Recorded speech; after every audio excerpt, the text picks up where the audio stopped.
Okay, welcome back. I hope you enjoyed our previous discussion on apoptosis because this lecture is basically an extension of that. Today, we are going to be talking about signal transduction. This lesson's learning goals are the following. We will be dedicating most of the time to comparing the four major types of signal transduction we see in cell biology. Interspersed with that, we will be predicting how agonism and antagonism of typical receptors alter cellular metabolism, and we will be illustrating key instances of our favorite crosstalk, divergence, and integration among these prototypical signaling axes. We have a very medical molecule of the moment today, and that is isoprenaline. Isoprenaline is a drug that's designed to simulate the effects of epinephrine. And we probably know by now that epinephrine signals multiple tissues to engage in the fight or flight response. And it does this by stimulating what's known as the adrenergic receptors. We'll talk more about that real soon. What I want you to know here, though, is that it triggers that adrenergic receptor via key hydrophobic interactions, which are visualized in this diagram here as those red arcs, I call them. Things like methionine 192, this glycine 315, and so on and so forth. I won't read them all. In addition to those key hydrophobic interactions, the receptor will interact with epinephrine or similar things with important hydrophilic interactions. We are visualizing those as dotted lines. So things like, this aspartate 106 has some sort of an interaction over there with the nitrogen of the ligand. So that picture is, I think, a very simplified and easy to read depiction on how epinephrine binds the adrenergic receptor. Isoprenaline, also known as isoproterenol, like I said, is an epinephrine mimic, and we use this drug to treat low heart rates among other conditions. And we use this instead of just like an EpiPen because, among other reasons, it's more potent than epinephrine. So this is your task for this molecule. I want you to compare the molecular structure of epinephrine and isoprenaline and predict why you think isoprenaline has a higher relative potency. And to answer that question, you'll have to sort of envision how this is going to fit into the binding pocket. So I'll let you chew on that, and I look forward to hearing or reading your answers. As I warned you, this lecture will be a tour of the four major families of signal transducers, and we will examine them one by one. The first set we will be probably devoting the most time to are the GPCRs. That stands for G protein coupled receptor. Very important in physiology, medicine, biochemistry, etc. These are called as such because these are membrane-bound receptors that are linked to a cytoplasmic G protein, which we see over here in green. When you have a ligand that binds the GPCR, it is going to activate the G protein that I circled over here and cause it to detach and diffuse down towards a membrane-associated enzyme and activate it, as shown over here. And when that enzyme gets activated, it's going to generate some kind of cellular signal X, and that's going to change the physiology of the cell. And the epinephrine receptor that we just mentioned is a classic example of a GPCR. Receptor enzymes like the tyrosine kinases, we will also be devoting a lot of time into studying. And these typically exist as pairs. And when the ligand binds one, it's going to recruit the other and dimerize them. And as it does that, it's going to bring two attached cytosolic enzymes into proximity on the inside. These are going to phosphorylate each other and a series of cascading kinases until we eventually activate a transcription factor, and that's going to then bring forth some sort of cellular change. Sometimes, in the case of tyrosine kinases, we call these RTKs, and common examples of these are growth factor receptors, the insulin receptor, so on and so forth.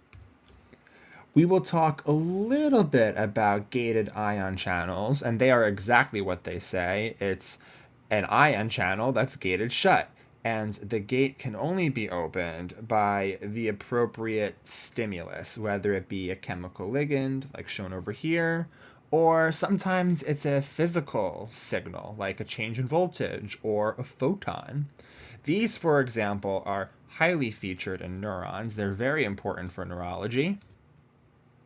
And the very last type of receptor I'll mention in this lecture are the nuclear receptors.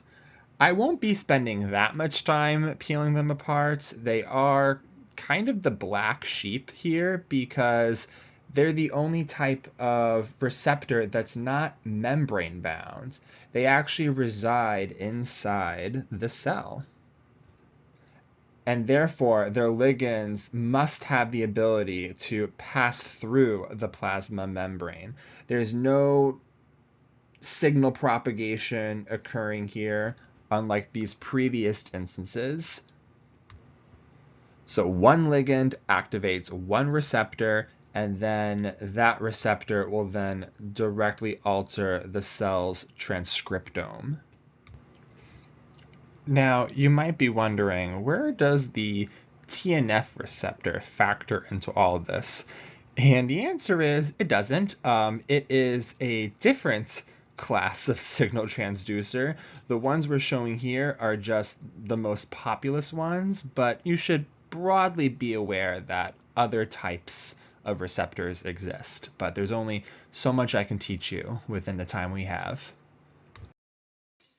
Let's dive in to the G protein coupled receptors, GPCRs for short. And these are very important, very widespread in biology. Sometimes we call them the 7TMs or the heptahelical receptors because they all possess 7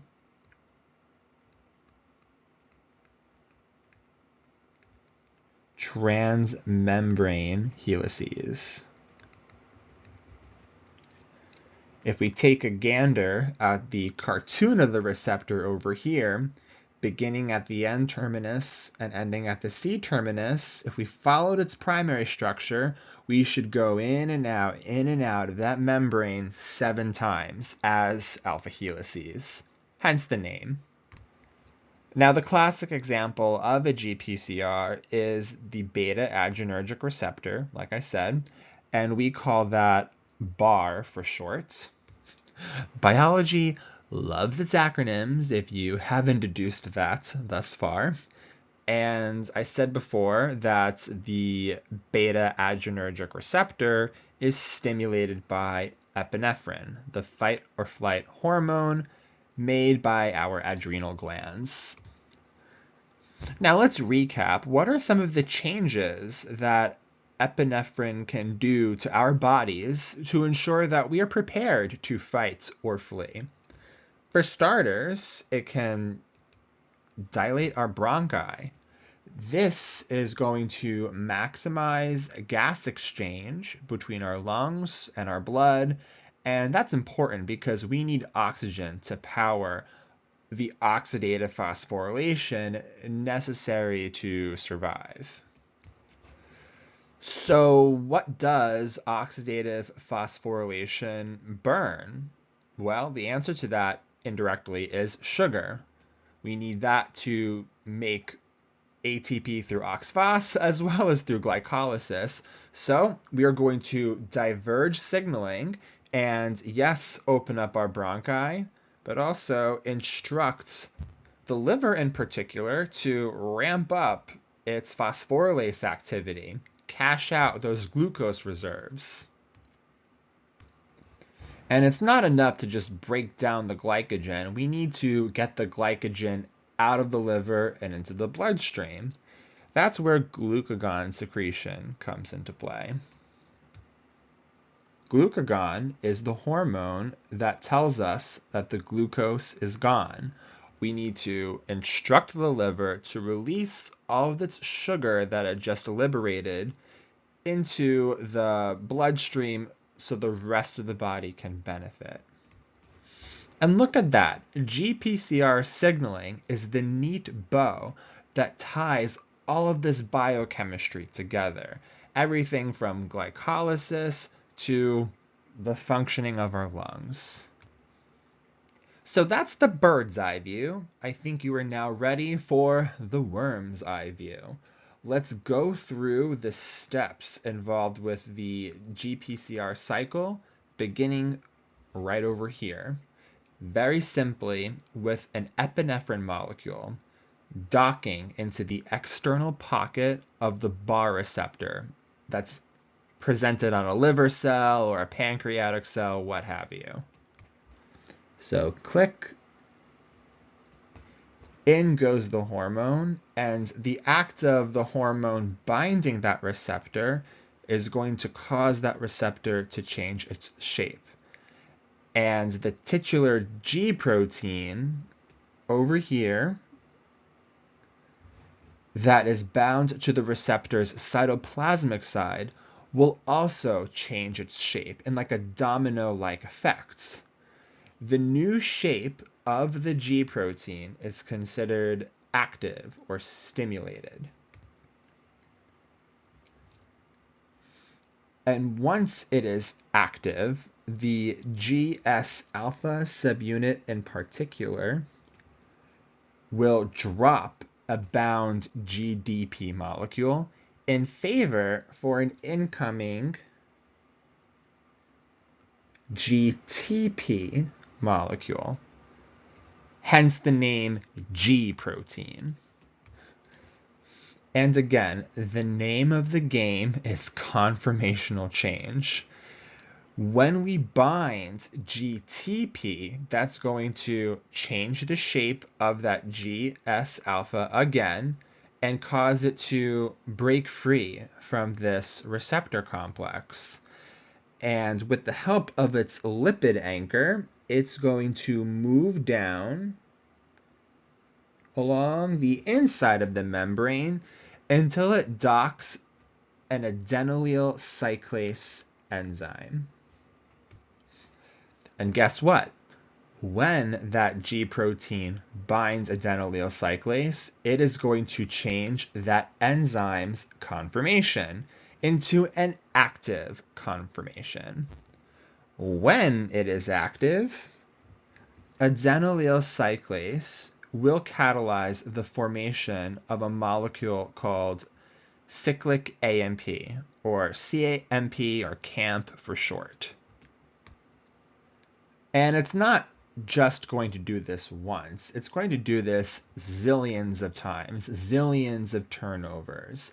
And hence, we call this a secondary messenger. Epinephrine is the primary messenger on the outside.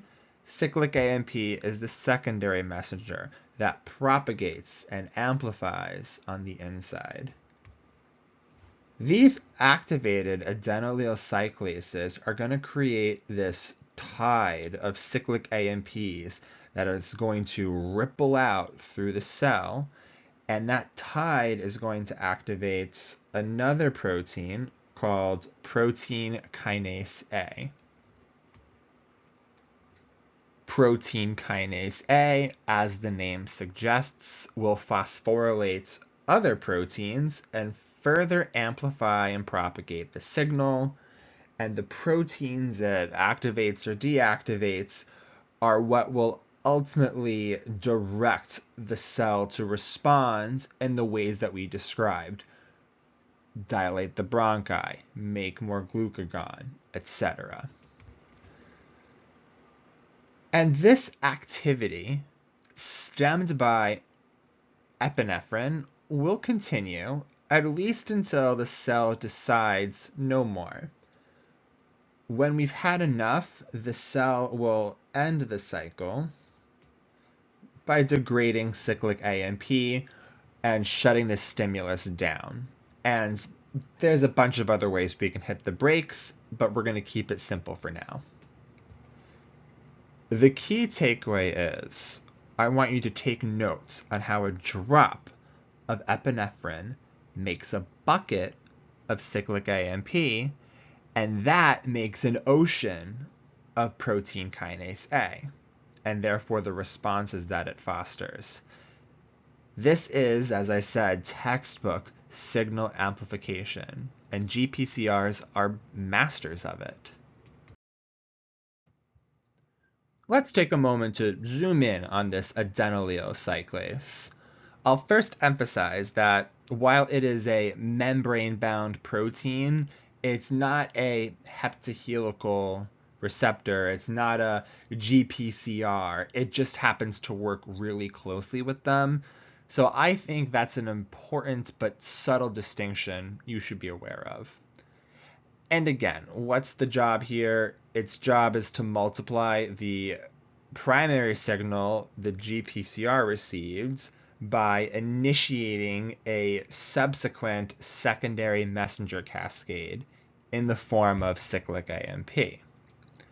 The mechanism for this enzyme, I think, is pretty straightforward.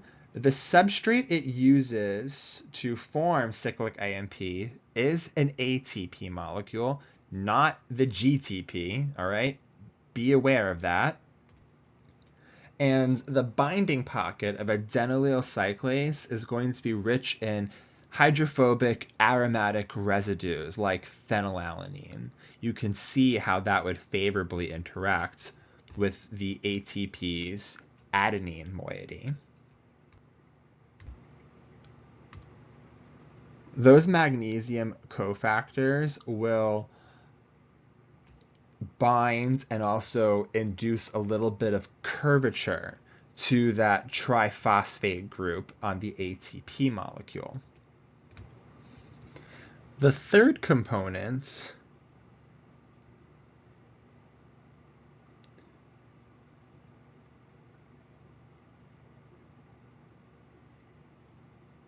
is an aspartate.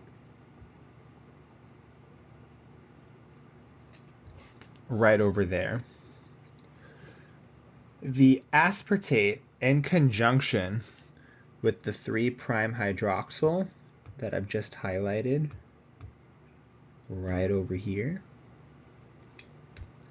Excuse me, that is the 2' hydroxyl,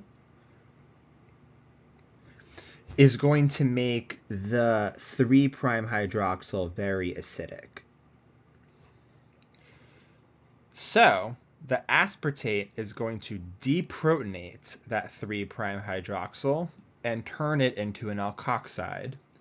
Alkoxides are nucleophilic, and it is going to attack the closest electrophile, which is going to be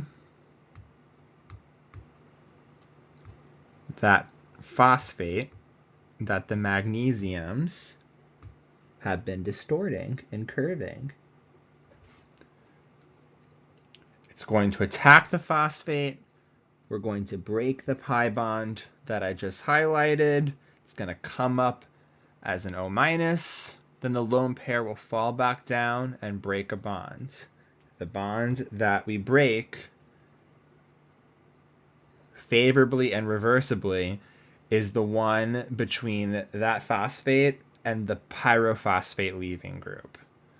Once pyrophosphate PPI leaves, we get cyclic AMP. And you may think, well, that looks like an awkward, uncomfortable structure. It is, however, a 1, 2, 3, 4, 5, 6-membered ring, and those generally are going to be very stable structures.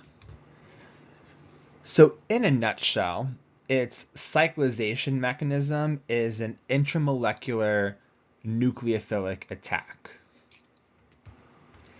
And I'll just say, I think it's a really elegant and beautiful mechanism, but perhaps even more elegant than the mechanism is adenylyl cyclase's evolutionary history.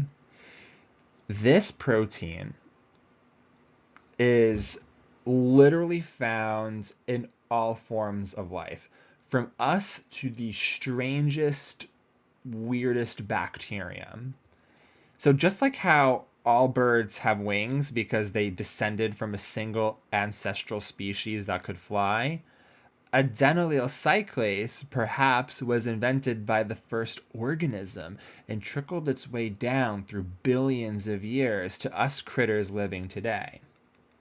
Except that actually most likely did not happen, and the reason why we don't think that's the case is if you compare the primary sequence of, one adenylyl cyclase, and then you compare that to another organism's adenylyl cyclase, they very often have poor homology, which is what percentage of the primary sequence they have in common. Our adenylyl cyclases basically look nothing like the adenylyl cyclases in, reptiles or bacteria. So what this implies is that biology found multiple ways to quote unquote make this protein independently. Like, do you get how crazy that is? Like, it reminds me of empanadas, dumplings, pierogies, and ravioli. Every single culture on the planet independently learned that stuffing food inside dough is delicious long before they had first contact with each other. Proteins, it turns out, is kind of the same way. Now, remember how we learned that signaling is divergent? One ligand can trigger many responses. The reason why that can happen is because we have protein kinase A. pKa is a critical fork in the secondary messenger road, if you will, because it's able to phosphorylate many different proteins. And it can only do that under a very special condition. If we examine pKa's quaternary structure, we can see that it consists of 3 sequences. We have a catalytic kinase subunit, shown in blue. In red, we have the regulatory subunit, and it's going to bind and inactivate the kinase under quiescent conditions. And in green, we have the anchoring unit that can dock the whole protein into specific parts of the cell, like the cytoplasmic leaflet of the membrane. In the absence of a stimulus, protein kinase A does nothing because that regulatory subunit is blocking the kinase subunit's active site. It's kind of like those masking sequences we see with the protease zymogens we learned a while back. When a GPCR is stimulated to generate lots of cyclic AMP, high concentrations of the substrate will bind the regulatory domain and induce a conformational change. We see that over here. About 4 equivalents of cyclic AMP bind, and that causes the inhibitory loop of the red polypeptide to bend inwards. It would rather bind with cyclic AMP than with the catalytic subunit.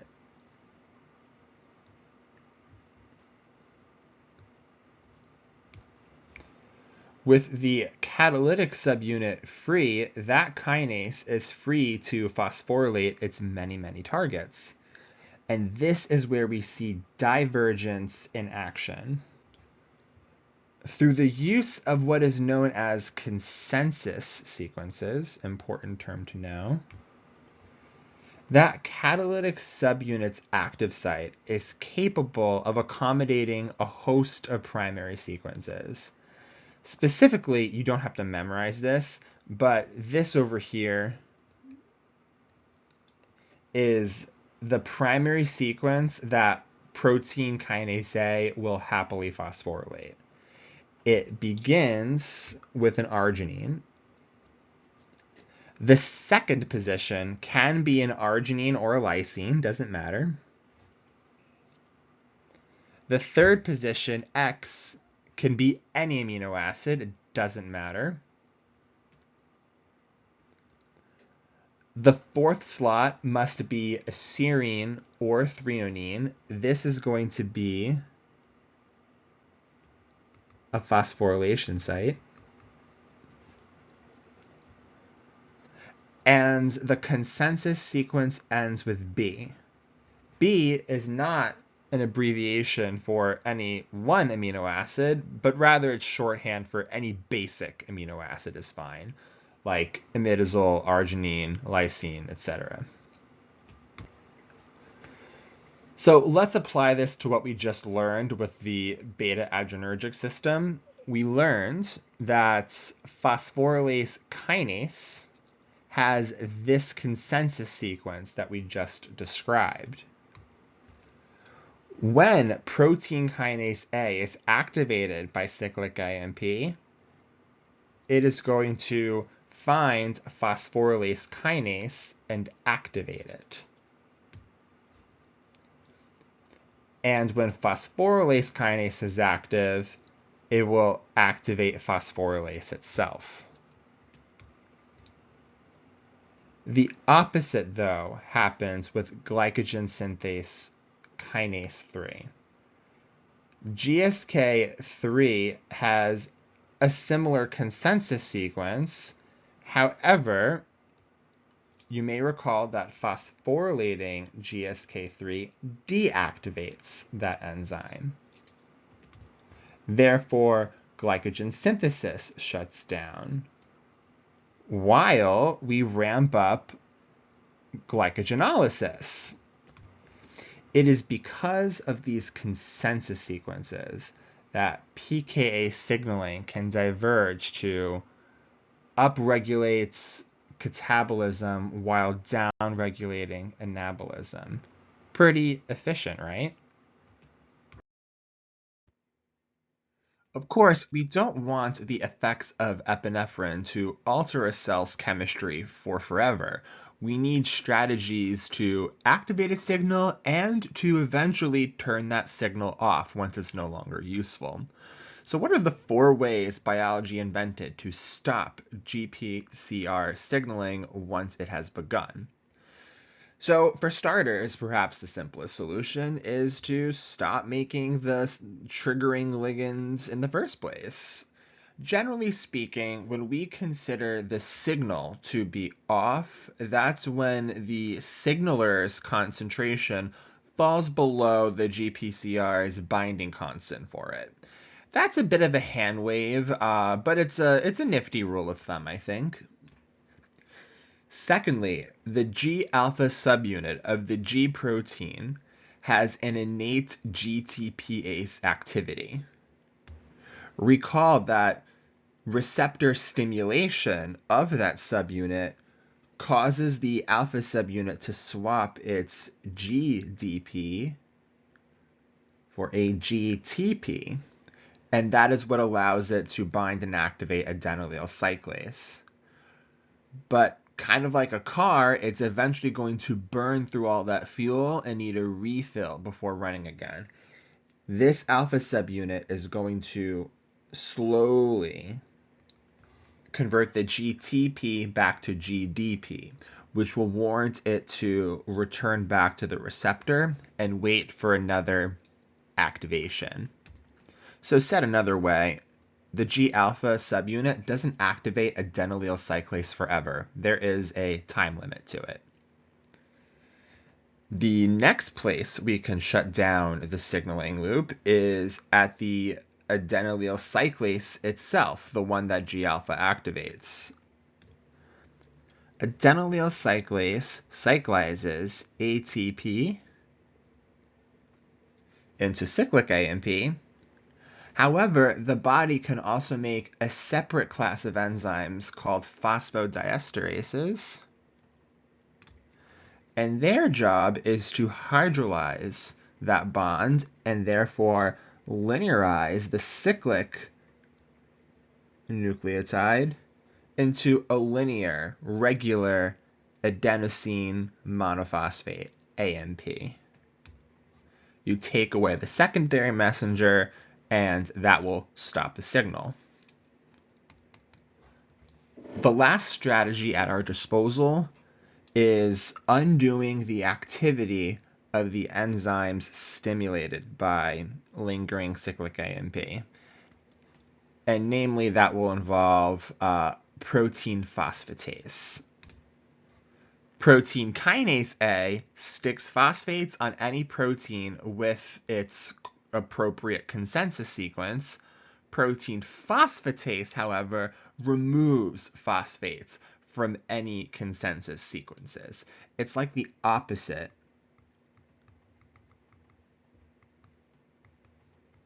of pKa. Therefore, when the body decides it's no longer appropriate to respond to this stimulus, it will use several, if not all, of these strategies to shut it down. I think we covered in great detail what happens when biology stimulates a receptor with a native ligand like epinephrine, but I understand many of us are probably interested in the health professions or pharmaceuticals, and therefore we must entertain what happens when we enter a diseased state. A state where the body activates too much of one receptor or maybe not enough of another. That is a problem that the human species has learned to address with synthetic agonism or antagonism.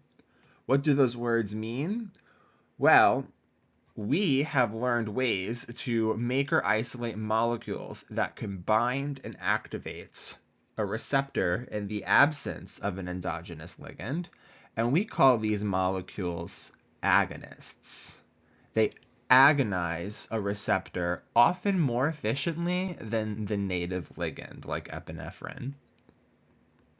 Likewise, we have also discovered molecules that can bind a receptor and then block it. And we call those molecules antagonists or blockers. And that beta adrenergic receptor we just covered can be drugged in a variety of ways with pharmaceuticals that will help intervene disease. So first, think about what epinephrine does. It gets your heart pumping, it gets your body revved up to fight.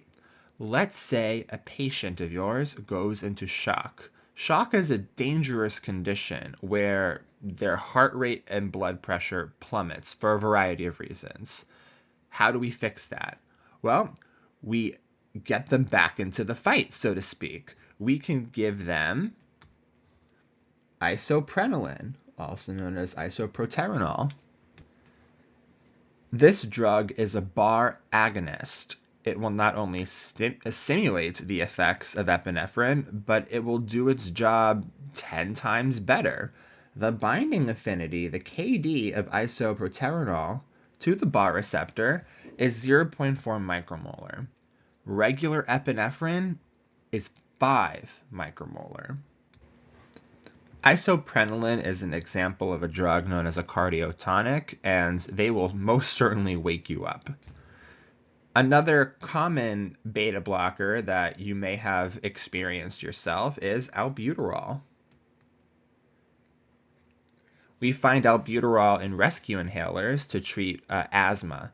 Asthma is the narrowing of one's airways due to allergen-induced swelling.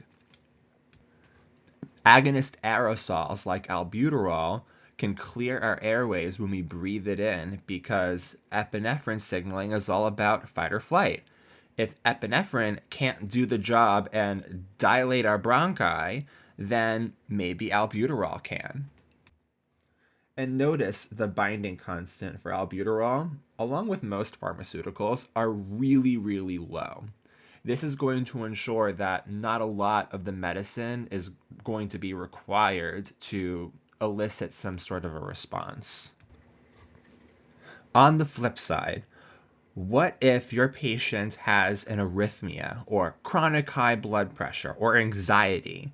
We need a different medical solution to those problems. And the solution isn't more fights and more flights, it's actually less. So those conditions can all be treated with beta blockers, like propranolol. These are going to make your heart pump a little bit more gently. It's going to lower your blood pressure. It's going to relax you a little bit. It is actually a very challenging problem in the field of medicinal chemistry to design a drug with the intent to agonize the receptor or antagonize the receptor, because they're both really good binders. So it's not like agonists are necessarily stronger or weaker than antagonists. What I think is really interesting is if you look at the molecular anatomy of these drugs, the agonists have an important feature in common. We have a benzene type ring, and we go 2 carbons out, and there's a nitrogen. Benzene ring, 2 carbons out, and there's that nitrogen. Benzene ring, 2 carbons out, and a nitrogen. The only antagonist on this slide, propranolol, has a benzene ring, and we've got more than 2 carbons leading to that nitrogen. This is known as the structure-activity relationship of the drug with respect to the receptor it interacts with. That's a very important concept if you're interested in pharmaceuticals, for example. Speaking of, I believe I said a while back in the enzyme lectures that several drugs out there are enzyme inhibitors, and that's still true. But the drugs that aren't enzyme inhibitors are usually receptor agonists or antagonists, as we just described. As a matter of fact, 1/3 of all drugs on the market are GPCR targeters. That's why we spent so much time talking about these. They are extremely important in medicine. We have beaten GPCRs to death. So moving on to the next item, we have receptor tyrosine kinases, RTKs for short. These receptors consist of 2 domains. We have our extracellular ligand binding domain that sticks on the outside of the cell. And attached to that through the membrane is the cytoplasmic tyrosine kinase domain that's on the inside of the cell. So how does this all work? Let's consider the insulin receptor, which is the classic case for the RTK. What happens when insulin passes by a cell surface? It is going to bind and dock one of these RTK proteins. That is going to cause a conformational shift that will make it attracted to and binds another receptor protein. And they're going to come together like this. This is kind of similar, right, to the TNF receptor that we learned about last time, dimerization or trimerization induced by ligand binding. And since the ligand is bringing the extracellular domains together, it is going to bring the attached cytoplasmic domains together into proximity as well. And when we have the cytoplasmic tyrosine kinase domains in proximity, they're going to activate each other through a process known as trans-autophosphorylation. This is a pretty trippy process. Basically, one tyrosine kinase domain is going to transfer phosphates from ATP and put them onto 3 special tyrosines of the other tyrosine kinase, and vice versa. The left is going to phosphorylate the right, and the right is going to phosphorylate the left. The tyrosines that we are phosphorylating all exist on a special flexible loop called the activation loop. And I'll highlight the activation loop for you over here. And this is in the native state. That activation loop is tucked away into the protein thanks to an ionic interaction with aspartate 132. However, when another tyrosine kinase sticks phosphates onto those 3 tyrosines, it's going to give them a negative charge. It will no longer be attracted to that negatively charged aspartate. It will be repelled by it. And so the activation loop is not going to stay tucked in. It's going to stick out like a fishing rod, and it's going to be ready to reel in some adapter proteins. And the adapter proteins is where things get interesting. Before we get into that, let's just recap what insulin's goal is. Our pancreases make insulin after a heavy meal. And that tells our bodies that we have resources incoming and it's time to suck up all that delicious glucose. So in a nutshell, the goal of insulin is to alter the expression of glucose metabolism machinery, typically in an anabolic way. So we are going to now walk you through the signaling pathway induced by receptor tyrosine kinase, and we're going to just constrain the discussion to the first half here on this slide because quite a bit occurs. We will begin with insulin. Insulin is going to dimerize the A and B receptor subunits that exist in the plasma membrane, bring them together. That, in turn, will prompt trans-autophosphorylation of the kinase domains, and it's going to activate them. The active phospho-TKs are going to transfer some of those phosphates to a soluble protein called IRS1, and that stands for insulin receptor substrate 1.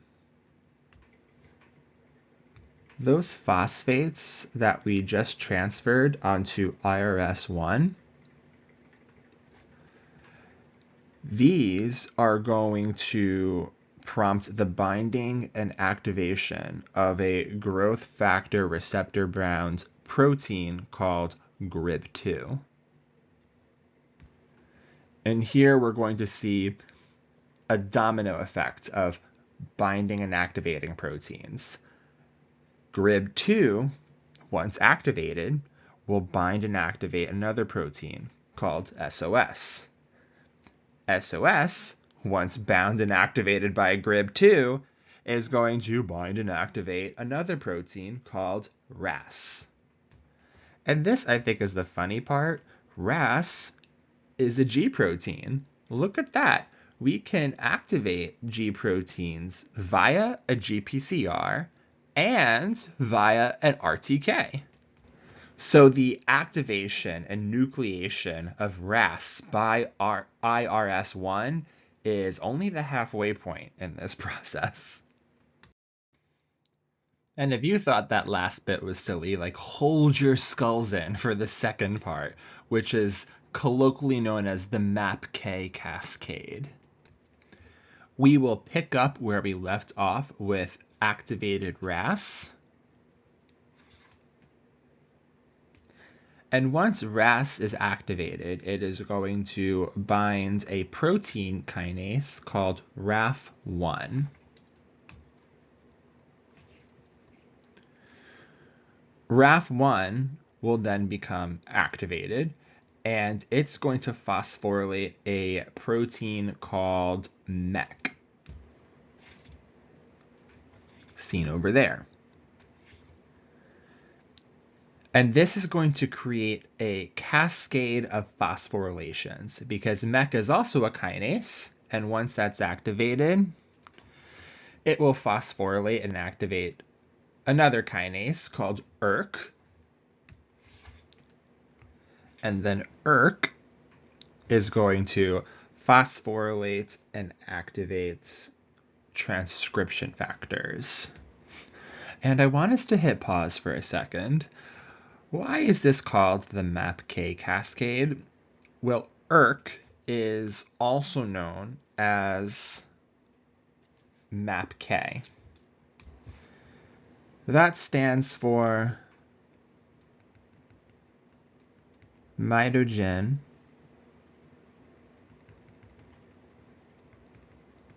activated protein kinase.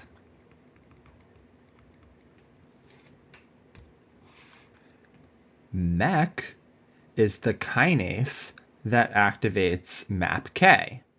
So it's commonly called MAP kinase or MAPKK. And well, RAF, that's a kinase that activates MAPKK. So what the hell? Let's call that MAP kinase, MAPKKK. The important lesson here is that biologists suck at naming things, and if you haven't realized that by now, bless your hearts.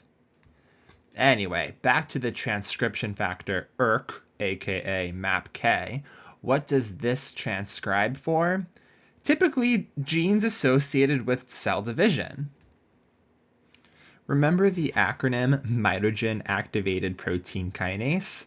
Mitogen is also a form of shorthand, and that stands for mitosis generator. We've got acronyms upon acronyms upon acronyms. So this is kind of a plot twist. Insulin can be a growth factor. It's prompting cell division. This makes sense because cell division is a very expensive process. It's going to require lots of sugar to pull it off. And when we have insulin, that means sugar is in abundance. But what about the sugar itself? What about glucose? Isn't the point of insulin to also drive sugar from the blood into the cells? Remember that adapter proteins allow us to diverge signaling. Yes, IRS1 can bind GRB2 and so on and so forth, but IRS1 can dock many other adapter proteins, such as PI3K. PI3K is a kinase that phosphorylates and activates a special type of signaling lipid called phosphoinositides. These exist on the inner membrane leaflet, and adding a third phosphate to these to make PIP3 will cause them to bind and activate a protein called PKB, protein kinase B. And guess what? The activation of protein kinase B is another point of divergence. We diverge at the IRS1 site and at the PKB site. PKB, like pKa, is going to phosphorylate an entire set of proteins with a certain consensus sequence. PKB will turn on glycogen synthesis, and it does this by phosphorylating and deactivating glycogen synthase kinase. Remember that GSK3 shuts down glycogen synthase. It's like keeping the lights on by breaking the off switch. I want you to think of it that way. The phosphorylated form of GSK3 cannot phosphorylate.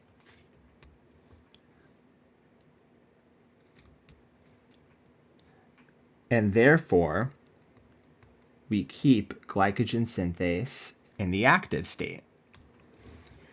We are getting the cell prepared to turn all of this incoming glucose into glycogen. And how we get all that lovely glucose inside for glycogen synthase to process? PKP diverges to activate the G proteins known as RAB and RAC1. These G proteins will in turn initiate their own cascades that will instruct the cell to take some glucose channels that have been kept in reserve vesicles, and it's going to move them to the outer membrane. More glucose importers means that the cell is going to intake more glucose, and that's how we get the glucose out of the blood and into the cells. More glycogen synthesis, more cell division, ta-da! We achieve all of this in a time frame of about 15 minutes. You know, it took me about 15 minutes to explain all of this, but the complexity of these divergent pathways is what allows us to take one stimulus, insulin, and cause us to respond with all of these glucose-relevant actions. It's really nothing short of impressive. It might devastate you to learn that this is only the tip of the iceberg. Not only is the insulin pathway highly divergent, it's also highly integrated with the beta-adrenergic pathway, the GPCRs we first learned about this lesson. And this makes a lot of sense because insulin and epinephrine have contrary metabolic goals. Insulin is chill. You know, let's eat sugar and build cells and have a blast anabolizing, man. Epinephrine, on the other hand, is not chill. Epinephrine means you're dying. Oh my God, burn everything, catabolize everything in order to prevent death. So RTKs and GPCRs, like the ones I just described, have ways of shutting each other off to prevent futile loops. Insulin, for example, can desensitize the cell to epinephrine signaling through the activity of IRS1 and then PKB. It can phosphorylate the interiors of the beta-adrenergic receptor in a way that will instruct the cell to relocate them into vesicles where epinephrine can't get to it. Furthermore, those sequestered, internalized, phosphorylated bars can be retrained into insulin receptor doppelgangers. All right? By phosphorylating the GPCR, that will actually allow it to dock a special adapter protein called SHC, seen over there, and that's going to recruit all the necessary ingredients to make the MAPK cascade, the one that would normally follow RTK activation by insulin. The fancy term for this is that we are potentiating the beta adrenergic receptor to insulin's MAPK pathway. So in a nutshell, insulin is good at shutting down epinephrine signaling and abusing it and manipulating it to make more of its own signal, ERK. So what about the opposite? Can beta adrenergic receptors shut down insulin receptors? And the answer to that is also yes. The mechanisms aren't as well understood, but there is evidence that suggests that chronic bar agonism has been linked with insulin resistance. Let's rephrase that in plain English. Chronic stress can predispose you to type 2 diabetes. I don't mean to stress you out, but this is a serious implication. Type 2 diabetes, on average, shortens your lifespan by 10 years, a decade. I don't feel like enough people realize that. We will now put RTKs to the side and move on to the next mode of signal transduction. All cells, not just neurons, need a resting membrane potential in order to stay alive. Cells will achieve this with something called sodium-potassium ATPase pumps. And we see them in action over here. These are ATP-powered pumps that push 3 positive sodium ions outside, and it will push in 2 positive potassium ions to the inside. This makes the outside more positive than the inside by a difference of about negative 60 millivolts on average. The negative sign is just a convention to describe that the outside is more positive than the inside of the cell. So what happens when you run out of ATP? Well, these pumps stop working. Sodium will then gather inside the cell, water will rush in with it, and the cell is going to explode and die. But very often, we want sodium to come down the concentration gradient into the cell in a controlled manner. We can depolarize the gradient by opening ion channels specific to sodium and or calcium, causing them to rush in where it is more scarce. We see that over here. These 2 ions are abundant in the extracellular space and will go down a concentration gradient into the cell. Likewise, a cell can repair or even hyperpolarize membrane voltage by opening the potassium channels. Here, the positive potassium will diffuse out and make the outside even more positive.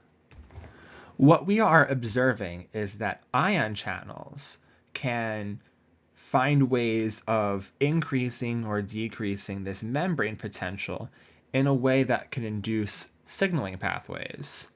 And the trick is we have to turn on these channels selectively. So we do that by gating the channels. And you can gate them in many different ways. We can ligand gate them, which means only the presence of certain molecules can open these channels, like neurotransmitters. We can photogate them, which means they will only open and activate in the presence of light. Think of your retinas. And we can mechanogate them,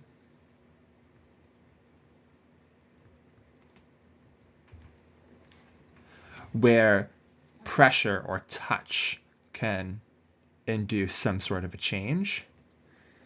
And there's also voltage gating.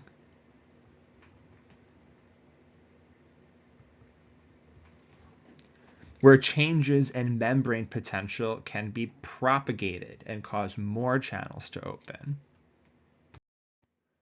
While all cells have membrane potentials, neurons probably get the best use of them. So the example I've chosen to illustrate how gated ion channels work is the vanilloid receptor TRPV.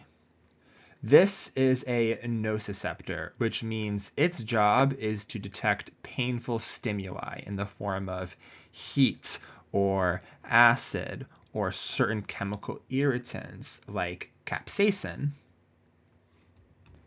Capsaicin is a very popular molecule. It's the molecule that makes chili peppers spicy.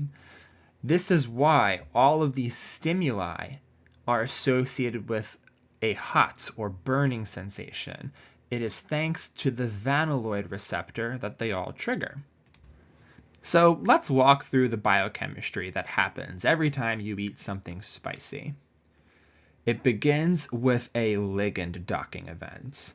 We have capsaicin over here, and it is going to bind and activate the extracellular portion of the ligand-gated ion channel TRPV and cause it to open.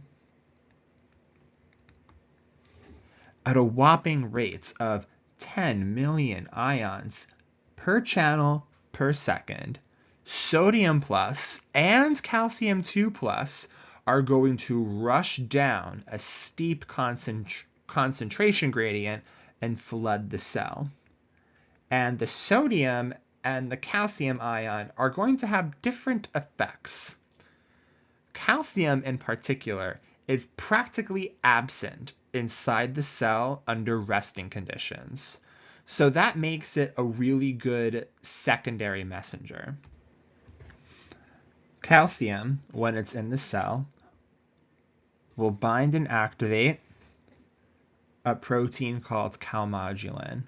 This is a very important protein that's capable of binding a slew of adapters. But for now, I'll mention that it binds and activates PKC, protein kinase C. Protein kinase C will then initiate our favorite, the MAPK cascade. MAPK will activate a transcription factor ALK1.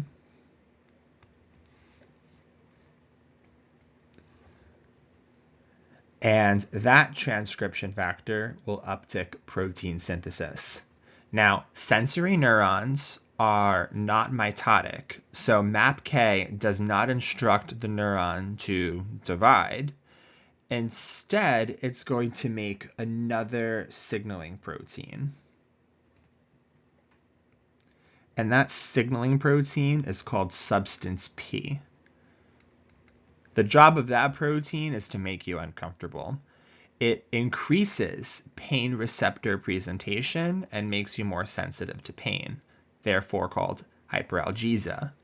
It also will induce local redness and irritation, and it's going to make you think twice about burning that tissue again or eating a second pepper. So that's why spicy food is spicy. The more pepper you add, the more capsaicin ligand triggers those receptors, and that results in a perception of more heat, even if the temperature isn't increasing in reality. Knowing how the vanilloid receptors work has allowed us to use this property in the cosmetic and skincare space. Sometimes creams and lotions, you may notice, contain weak TRPV agonists that partially stimulate the heat sensation pathway for a soothing or warming effect. Check your lotions if they have an ingredient like vanillyl butyl ether. Think about the structure-activity relationship here. Vanillyl butyl ether has the same vanilla head group. This is vanillyl alcohol, and we've just butylated it. Capsaicin also has a vanillyl moiety, but we have a much longer, stickier alkyl chain attached to it. both of these ligands are agonists and trigger this pathway, but they have different KDs and therefore different potencies. VBE weakly docks TRPV and makes you feel nice and warm. Capsaicin docks TRPV and makes you go GAH! In the previous slide, I showed you how neurons detect painful stimuli and responds to it locally. But remember that things like the MAPK cascade takes minutes to kick in. If you eat something hot or spicy, your mouth knows right away because that signal is going to be centrally processed by your brain in an instant. Well, how do we communicate that signal to the brain in a matter of milliseconds? Yes, activated TRPV causes an influx of calcium locally, but it's the sodium that plays the main role in transmitting the sensory signal along the neuron as an action potential. The keys to propagating that action potential are the voltage-gated ion channels decorating the length of the axon. So if we go to this picture over here and we add in the dendritic portion of the neuron, the part that does the sensing, maybe here's the capsaicin, here's TRPV,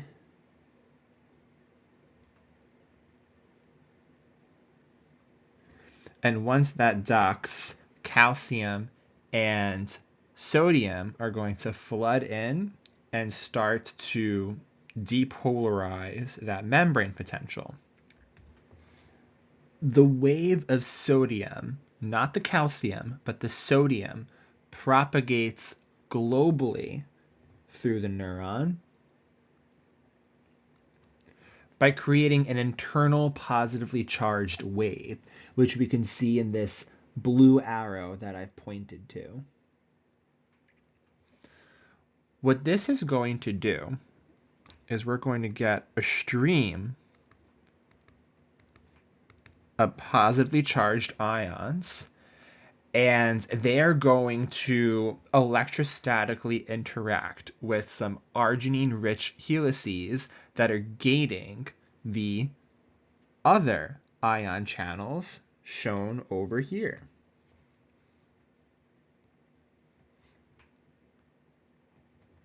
All down the length of the axon. Those positive sodium ions are going to impart an upward force on these plugs and open the floodgates, which is going to cause more sodium ions to rush through and continue this positively charged wave down the length of the axon. We continue this propagation of depolarization until we get to the end of the neuron, where we then activate some calcium-specific ion channels through a similar mechanism, electrostatic repulsion causing a conformational change to open up the channel. The local influx of calcium over here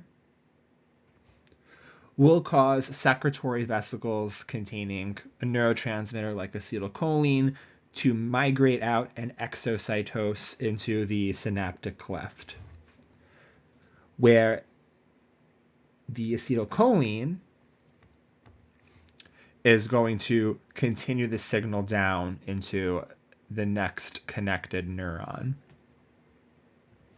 Sodium and calcium will rush in here, and then that's going to create this sodium wave. Like I just described, we will rinse and repeat until we reach the brain. I will not spend a lot of time discussing nuclear receptors, the last type of signal transduction that will be discussed in this course. These have the least in common with the previous three modes of signal transduction because nuclear receptors do not utilize secondary messenger amplification. They are not associated with the plasma membrane. They exist within the cytoplasm itself. This means that in order for their ligands to trigger them, the signal molecule must diffuse through the membrane and dock the receptor within the cell. The classic example of nuclear receptors that I'll mention are your sex hormone response elements.